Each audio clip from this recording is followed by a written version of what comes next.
Hi, my name is Colette Corallo, and my presentation is on the medieval poets, the troubadours, and the Trouvères of France during the Middle Ages. I had noticed that Pym mentioned the literature of the Middle Ages sporadically in his chapters on translation theory. This intrigued me, and since I had taken Dr. Gill's medieval literature class several years ago, I thought that it would be interesting to see how these poets utilized different elements of translation theory in performing their work. Why the Middle Ages? The Middle Ages was like no other period in terms of time span it covered. The literary culture of the Middle Ages was far more international than national and was divided more by lines of class and audience than by language. Latin was the language of the church and learning. After the 11th century, French became the dominant language of secular European literary culture. For example, Edward, the Prince of Wales, who took the King of France prisoner at the Battle of Poitiers in 1356, had culturally more in common with his royal captive than with the common people of England. And the legendary King Arthur was an international figure. Stories about him and his knights originated in Celtic poems and tales and were adapted and greatly expanded in Latin chronicles and French romances even before Arthur became an English hero. This was derived from the Northern Anthology of English Literature. There was such a diversity of medieval cultures and the social, political, religious, economic, and technological changes that took place over this vastly long period still resonates in our literature of today.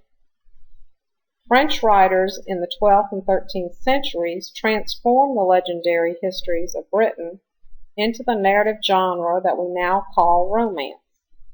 The works of Chrétien de Troyes focus on the adventures of individual knights of the Round Table and how those adventures impinge upon the cult of chivalry.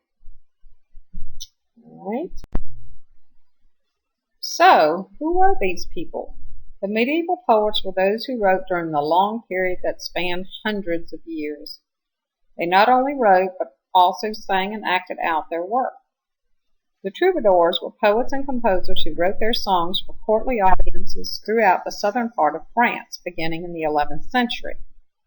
They used old occitan lyric poetry during what is known as the High Middle Ages, which spanned the time frame from 1100 to 1350.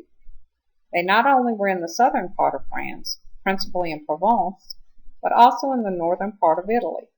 They invented and cultivated a kind of lyrical poetry characterized by meter and rhyme in a romantic strain.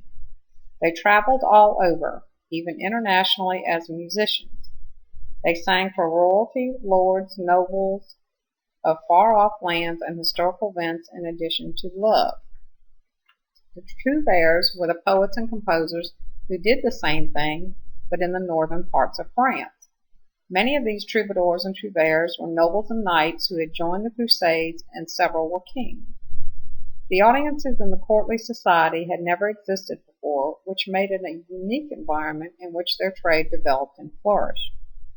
These were some of the finest lyric poets who wrote, and their songs, though they inspired the poets of every nation in Europe, are like none other. Even though they were mainly situated in France, they were versed in other languages because the courts in which they plied their trade were a melting pot of different nationalities. Their works still affect Western literature to this day. The next slide deals with the forms of literature of the Middle Ages used by these poets. The first one was la poésie épique, la chanson de geste, for example, la chanson de Roland. This mainly deals with the Crusades and warfare during the time of Charlemagne. War and religion dominated during this time, and the church played a key role in shaping history. There was a political unity between the nobles and the objectives of the church. They united in one goal of expelling the infidel from Christendom. The second one is la poésie lyrique, la chanson d'amour. Example, those works performed for the courtly audiences. Bernard de Ventadorn and Thibaut de Champagne are two examples of these poets. This is where the lover, whether real or not, sang for the unattainable love of his lady, who more likely than not played some role in the court setting. The third one is La littérature narrative courtoise. Example, Le roman de Chrétien de Troyes, Le Chevalier au Lion ou Yvain, and The Louvre de Marie de France, Le Lait de Chevrefeuille. These works are written for and read by mainly the nobles and lay people. Many of the author poets were men, but there existed a few women who wrote them as well. These were filled with quests that had moral meanings. Now, how do these three forms fit into translation theory? First of all, the purpose paradigm. The one start text can be translated in different ways to achieve different purposes. The translator needs information that is provided by the client, and Vermeer says that the translator ultimately decides the purpose of the translation. Next, Holtz-Mantari says the translators may rewrite or give advice as well as translate. Well, these poets utilized their methods to accommodate the needs of the audiences for which they performed. They carried messages that were tied politically or socially to fit the atmosphere they found themselves in, and adapted and narrated their poetry to fit these objectives. In doing so, they were constantly translating as they traveled from court to court and city to city throughout the country and abroad.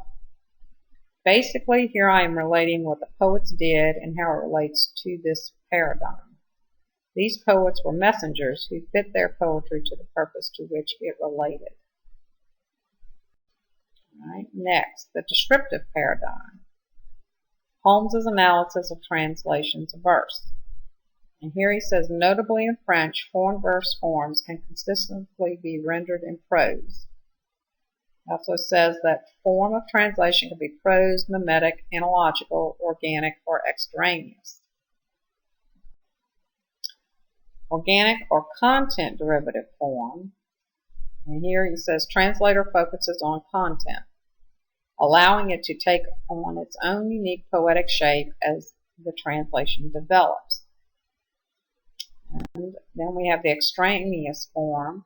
Translator adopts a form that is not dictated by anyone for translations, where anything can happen. Because these poets traveled, they had to be conscious of the social, political, and religious norms of the countries and cities they visited. Their adaptations covered in some way all the forms of the descriptive paradigm. I think that what these poets did was more or less a combination of the purpose and descriptive paradigms. Here we have how Jacobson's three kinds of translation of the verbal sign are evident in these three forms of verse of the Middle Ages. The first one is intralingual or rewording, how the poets took liberties in creating their love songs. Here they had to be sensitive to the situation so as not to offend a husband or even another suitor. The second, interlingual, which is regular translation, is how the poets wrote their interpretations. With every new place traveled, they were adapting their work so that it could be understood by the audiences of foreign courts. And the last is intersemiotic, which is transmutation, how the poets delivered their messages orally in song and music.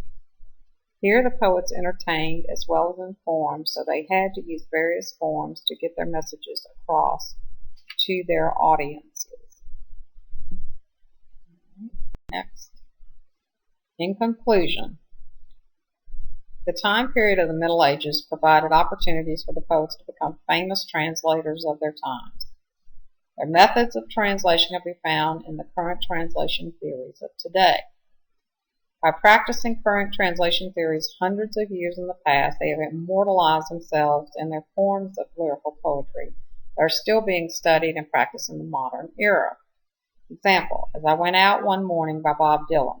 Were it not for the modern language, these lyrics could easily be mistaken for a medieval minstrel song. and that was indicated by Poetry Through the Ages describing his song. Well, that's the end of my presentation. I hope you all enjoyed it, and I hope it was informative. Thank you very much.